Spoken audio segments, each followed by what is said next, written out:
Hey everyone, this is Jordan from Sleeklens.com. In this video, I'm going to show you probably the quickest glitch effect that you can apply to a photo. A while back, I did a glitch tutorial, and this one is a whole lot more simple, and it actually produces a real cool effect. So the first thing you need to do is actually get your image. I chose this one of a portrait because it's going to look pretty cool when we actually apply the glitch effect. And now what you want to do is actually turn this to black and white. So I'm going to go up here to image adjustments and choose black and white. You get the adjustment sliders here that you can change all the colors, but we don't need that. We just need to click OK. And so now we have a black and white image. And what we're going to do now is duplicate this. So I'm going to go down here and duplicate it so I have the same exact image top and bottom. Now I'm going to go into my layer styles. So to do that, I'm just simply going to double click on that layer and bring up my layer styles dialog box. Now there's a bunch of stuff to change in here. Obviously, the only thing we really need to change is the channels. You can see where it says channels RGB for red, green, and blue. We're just going to uncheck the R. So I'm going to click there and click OK. And so nothing really happened in the image, but now what we need to do is just move the image around.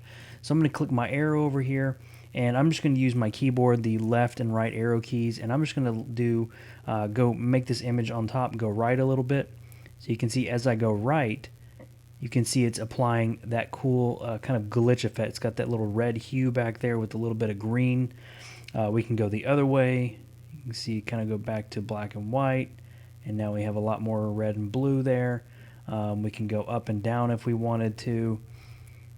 Just like this, but typically it works better if it's going side by side. So I'm just going to go back over to the right here, and we have a cool little glitch effect. Very simple, easy to do. You can actually add overlays on top of this where you make some static lines and stuff like that. And another thing you can actually do, which is actually kind of fun, is you can kind of cut pieces out of the photo. So what I mean by that is if we were to highlight both of these layers, go over here to our little menu up here in our layers panel, go to our little menu, and before we click on merge visible, we need to hold the alt or option key. So I'm going to hold the alt or option key and click merge visible. And what that's going to do is actually create that merge layer up here of both images. So now that one image we have actually combines the 3D glitch effect that we have here. And what we can do is just go get a rectangular marquee tool.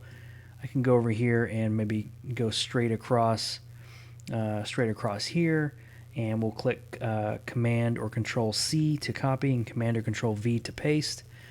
And what we can do is just cut that over, move the eyes over. You can see what it's doing. It's kind of creating a cool little glitch here. We can move those around. Do that to the body as well. We'll go down here and move the body over. We'll do a slightly thinner line. Same thing, copy and paste. Actually, we need to choose that one. Same thing, copy and paste. And now we can scoot it over again, just like that. So you can see it kind of creates a cool little glitch style. Really kind of fun thing to do. Really good thing to play around with a bunch of your images. But that's a really cool way and a really easy way, a very fast way of doing a glitch effect in Photoshop. Thank you for joining me in this video. This has been Jordan from Sleeklens, and I'll see you in the next one.